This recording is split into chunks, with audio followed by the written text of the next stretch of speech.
Welcome to today's deep dive. I'm really excited to get into this one because we are looking at a topic that, well, it absolutely dominates health trends right now. It really does. You can't escape it. Right.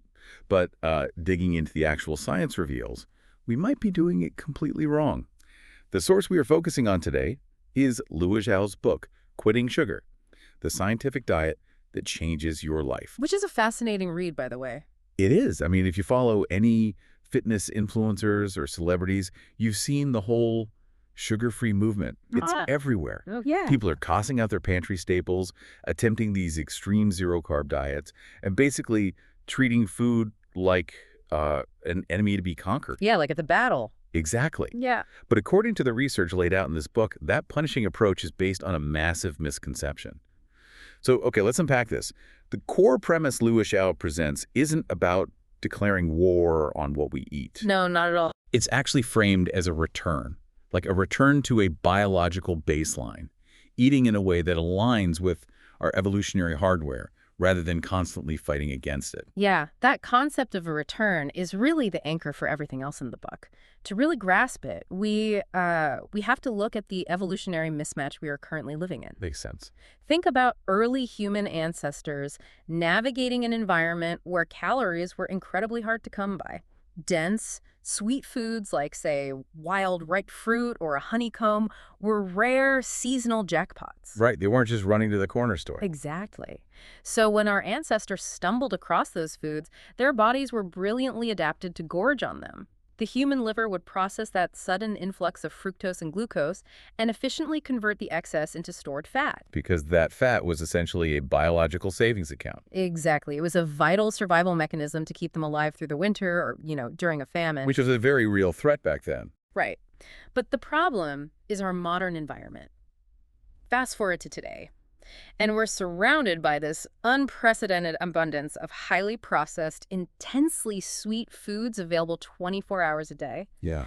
Our biology just hasn't updated to realize that the famine isn't coming. So our bodies are still furiously hoarding every excess gram of sugar as fat, preparing for a winter that never arrives. Wow. Yeah, a mechanism that kept the human race from going extinct has basically turned into a widespread health hazard. It is wild to think our own biology is being hijacked by the layout of a modern supermarket. It really is. But the book points out that this extreme sugar abundance wasn't just some accidental side effect of modern agriculture. We were kind of pushed into this environment. We definitely were. And here's where it gets really interesting.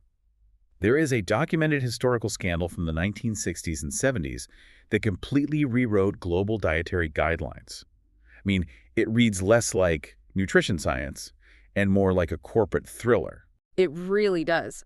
Chapter 1 dives right into this. The book details a massive manipulation campaign starting in 1965, spearheaded by a group called the Sugar Research Foundation. Okay. They had a very specific, profit-driven problem. Emerging scientific research was starting to show a real link between sugar consumption and rising rates of heart disease. Which is bad for business. Very bad for business. So to protect their industry, the foundation literally funded scientists at Harvard University to publish research that downplayed the dangers of sugar. Wait, they just paid researchers to point the finger somewhere else. They did. The goal of that funded research was to shift the blame for heart disease entirely away from sugar and onto saturated fat. And the strategy worked flawlessly. They effectively bought the scientific narrative of the era, completely skewing public perception. That is staggering when you consider the ripple effects of that. They framed the wrong suspect, and the entire global food supply chain reacted. Absolutely. If we connect this to the bigger picture, the aftermath of that industry manipulation shaped public health policy for the next 50 years. Half a century. Yeah. Because the consensus had been artificially tilted to demonize fat, dietary guidelines across the world started pushing a strict low-fat message. I remember that. Right. The food industry scrambled to comply, stripping the fat out of their yogurts, their cookies, their frozen meals. But removing fat creates a massive problem for food manufacturers, doesn't it? Because fat is what gives food its mouthfeel. It provides satiety. If you take the fat out of a muffin or a salad dressing, it tastes like wet cardboard. It does, and that's the tragic irony of the low-fat era.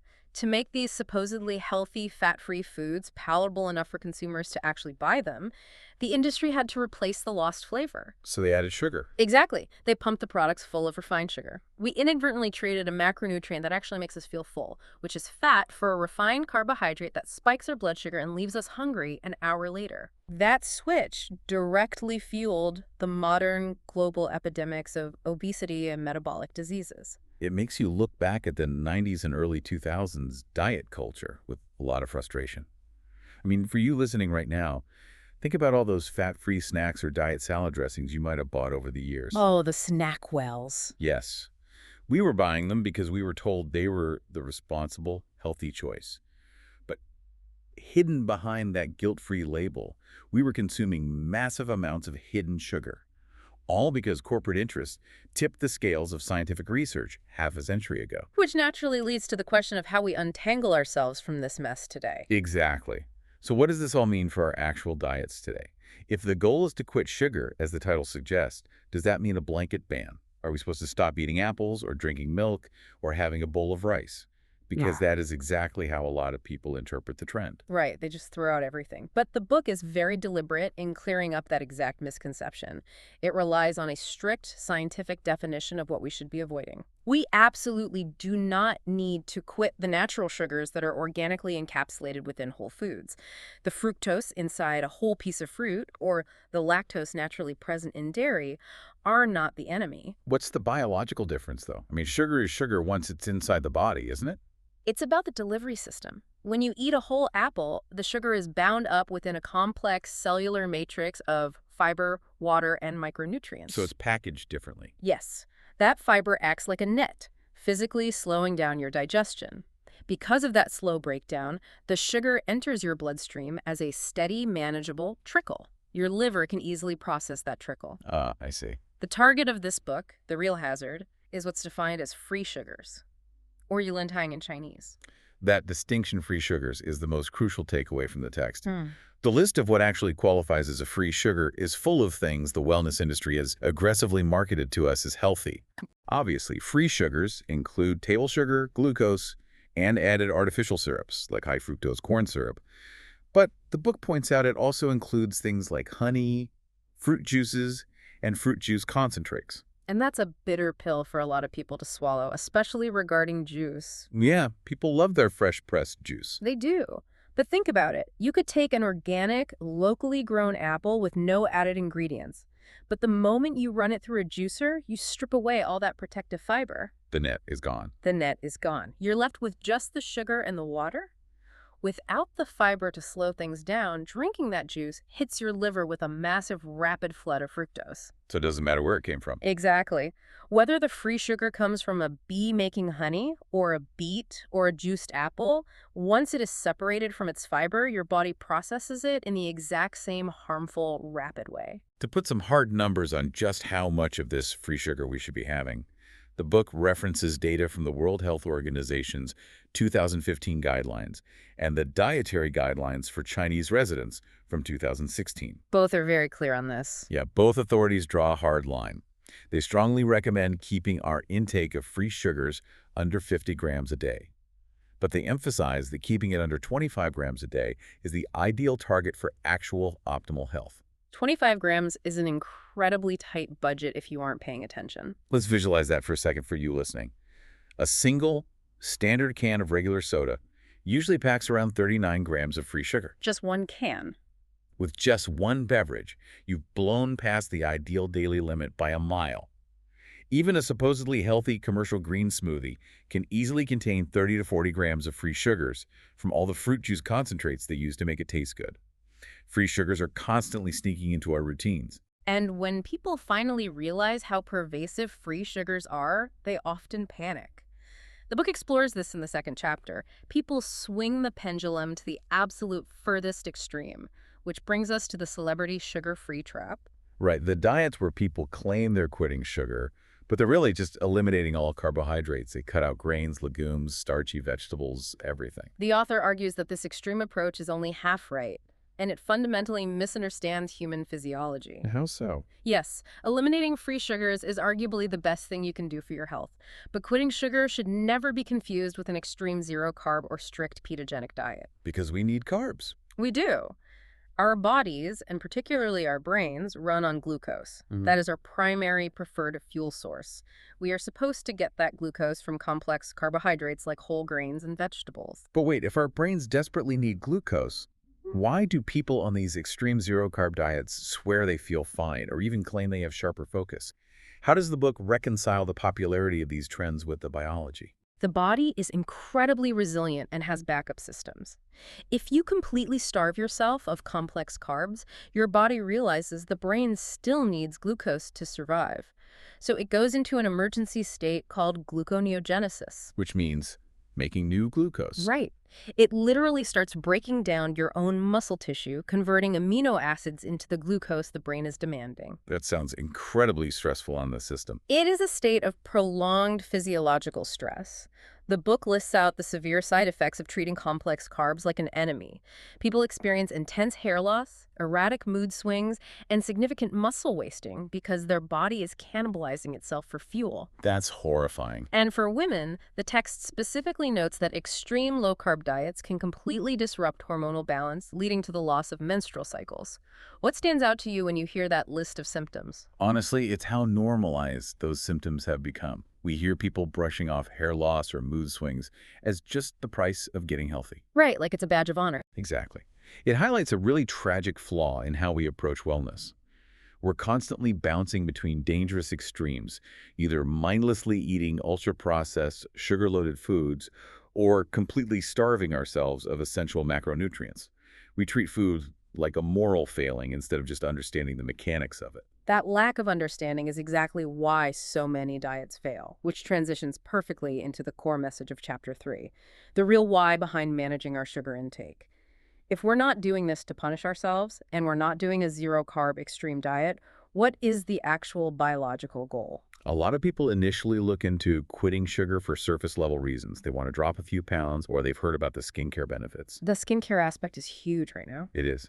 The book dives into anti-glycation, which is a massive buzzword in the beauty industry. It's essentially the process of preventing skin aging caused by advanced glycation end products, appropriately acronymed as AGES. The mechanism behind AGES is quite literal. When you have chronically high levels of free sugar in your bloodstream, those sugar molecules actually attach themselves to proteins in your body. Okay. One of those proteins is collagen, which is what keeps your skin elastic and firm. When sugar binds to collagen, it makes the tissue stiff, brittle, and prone to wrinkling. So quitting sugar to protect your collagen makes total sense from a beauty perspective. It does. But the book stresses that clearer skin and weight management are just side effects. The true stakes are much, much higher than cosmetic vanity. What's fascinating here is that the damage happening to your skin's collagen is mirroring the damage happening to your internal organs. The fundamental cellular reason to manage your free sugar intake is to prevent metabolic syndrome and insulin resistance. Let's break down how that actually happens, because insulin resistance gets thrown around a lot without much explanation. Let's do it. Think of insulin as a key. When you consume free sugars, your blood sugar spikes. Your pancreas responds by pumping out insulin, which travels to your cells, unlocks the doors, and allows that sugar inside to be used for energy. Simple enough. But when you are constantly flooding your system with free sugars, drinking juice, eating sweetened yogurts, snacking on hidden sugars all day, your pancreas has to pump out massive, continuous waves of insulin. This just gets overworked. Exactly. Over time, your cells are so bombarded by insulin that they start ignoring it. The locks get jammed. That is insulin resistance. Because the cells won't open. Right, because the cells won't open, the sugar stays trapped in your bloodstream, causing damage. The pancreas panics and pumps out even more insulin to try and force the doors open. Eventually, the pancreas simply burns out. Wow. This entire cascade is the direct precursor to type 2 diabetes, fatty liver disease, and severe cardiovascular issues. You are effectively redlining your body's metabolic engine until it breaks. So the ultimate goal of quitting sugar isn't to look a certain way. It's to protect that metabolic engine so it keeps running smoothly for the rest of your life. That's the core philosophy the author synthesizes here. Knowledge only matters if you apply it logically. The objective isn't to walk into a grocery store terrified of everything on the shelves. Right. It's to calmly and intelligently manage your intake of free sugars while actively nourishing your brain and body with healthy, fiber-rich, complex carbohydrates. It's recognizing the profound biological difference between a glass of apple juice and a bowl of brown rice and treating them accordingly. It's about awareness, not deprivation. To wrap up this deep dive, your main takeaway today is to become a vigilant label reader. Start spotting the free sugars hiding in plain sight, especially the ones masquerading as health foods, the honey, the agave, the fruit juice concentrates. They're everywhere once you start looking. They really are. Keep that 25-gram daily ideal in the back of your mind as a rough budget. And most importantly, reject the extreme zero-carb fad diets that push your body into a state of stress.